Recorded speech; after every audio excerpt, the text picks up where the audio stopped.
USS Kearsarge humanitarian mission to Guyana is described as a tremendous success as the Navy ship prepares to leave these shores. President Bart Jagdeo says the Caribbean will only achieve its true potential if governments share responsibility with civil society. And the much-anticipated Berbice Bridge is likely to be opened next month to facilitate commuters during the busy holiday season. GINA News, Eye on the Judiciary, tips to healthy living and of course the latest sporting action in the Diamond Mineral Water and the NCN Sports News after these. Good evening, I'm Natasha Smith. And I'm Paul Moore. With this edition of the NCN 6 o'clock news for today, Thursday, November 20th, 2008. Here's what's happening. Paul? Thanks, Natasha. President Bart Jagdeo says there needs to be a new body to help push the regional integration process. He notes that the region will achieve its true potential if governments share responsibility with civic society. Edward Lane reports. The past months, new efforts to further integrate the Caribbean have come under scrutiny by both heads and other political figures, with President Bart Jagdeo being the most recent. At the recent Caribbean Forum held here, President Jagdeo said there has always been the language of regional integration among leaders, but when it comes to creating an institution with the power to make decisions for the process, heads tend to back out.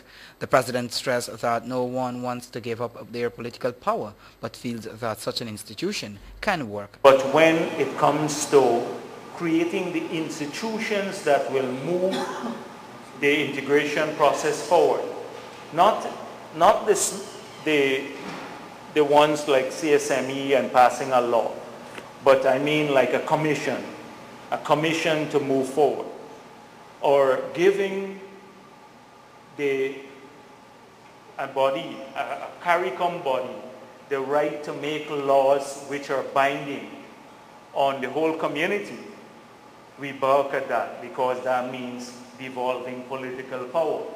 The President cited the recent negotiations with Europe on the Economic Partnership Agreement, where he said CARICOM accepted decisions made by the European Unions at the ministerial level, but are reluctant to give this same power to ministers in the region.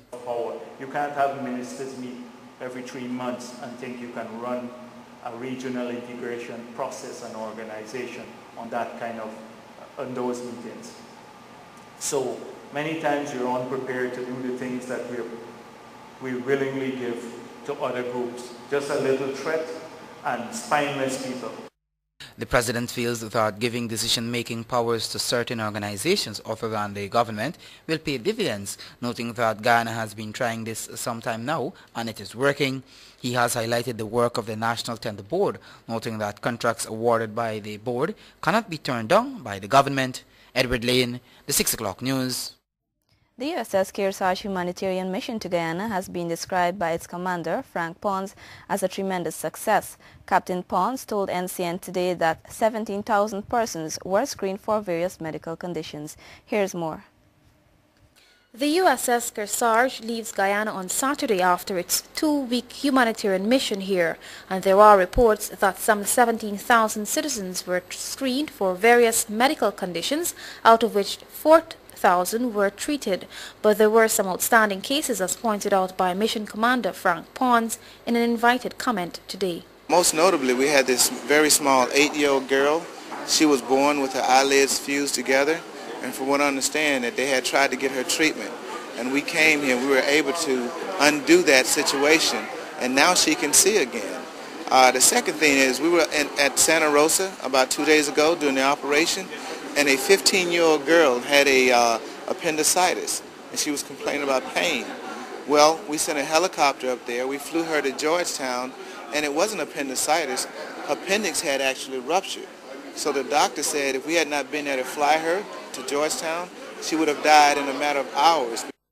He believes that this mission has forged a stronger relationship between the two countries. We came here as partners.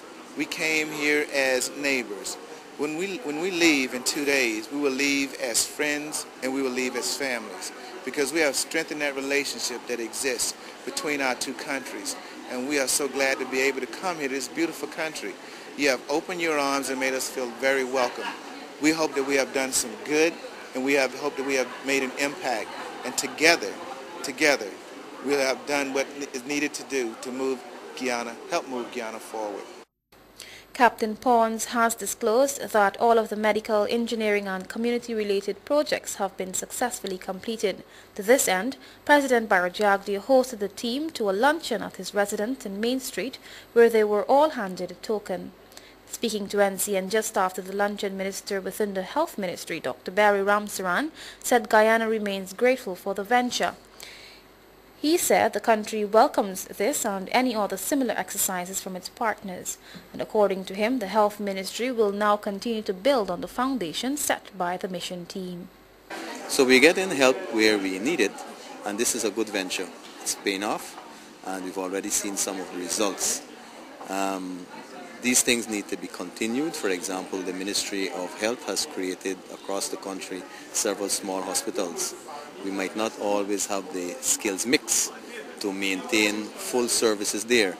Visits by such teams are welcome, not only from the U.S. Navy and the U.S. military, but we do have other NGOs and other international organizations who join this effort. Kearsarge, onto its mission, continuing the promise, has made its final stop here after visiting 5 Latin American and Caribbean nations in the past 2.5 months. Reporting for the NCN 6 o'clock news, I am Janelle Prasad. Thank you very much, Janelle. The much-anticipated Berbice Bridge is likely to be opened next month to facilitate commuters during the busy holiday season. This was revealed during a press briefing by the Berbice Bridge Company Incorporated earlier today. More in this Shah Dalal report. Works on the Berbice Bridge are steadily progressing as the Berbice Bridge Company Incorporated and European contractors target a December 23 opening. Emphasis is currently being placed on assembling the bridge spans, which includes the completion of the east and west retractor spans. Works are also being done on the toll plazas, public convenience, administration, maintenance and security buildings. If all goes according to plan, BBCI Chairperson Geeta Singh Knight says the bridge will be able to facilitate most vehicles with the exception of those transporting cargo. She says contractors of the Eastern Access Road situated on Crab Island have also given assurances that it will be able to sustain vehicular traffic. I should explain that we are not going to have a formal opening on the 23rd or before if we open. We're going to delay that formal opening in January. What we're trying to do is open to the public because there's going to be a lot of pressure at the Christmas season to get persons across. So what we want to do is to facilitate the traveling public during that period, just get everybody over, and after that peak period is finished, then we'll do the formal opening.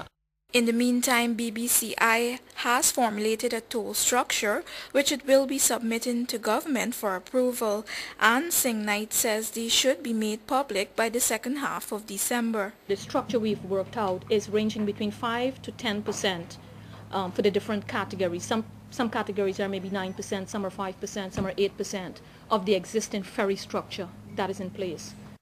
The company will also be implementing strict measures to control weight and speed limits on the 1,571-meter bridge. This includes the construction of 2 weighing platforms on both sides of the facility and camera monitoring systems. The Berbice Bridge, which has been under construction for several years, starts from the village of the Edward and ends at Crab Island.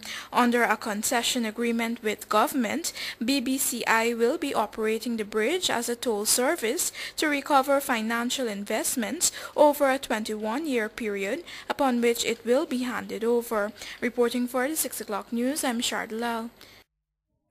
The body of an unidentified East Indian woman was discovered floating in the Berbice River at the Palmaria area at around 18:45 hours yesterday. The deceased is believed to be in her mid-30s, black hair, slim-built, brown complexion, about 5 feet 6 inches in height, and was clad in a blue jersey and blue pants. The body is presently at the New Amsterdam Hospital mortuary, awaiting identification. Anyone who has information is asked to contact the nearest police station. Meanwhile, a post-mortem performed on the body of Rickford Barker has revealed that the cause of his death was hemorrhaging to the brain. Barker's body was recently found in the cemetery at Soesdijk with marks of violence.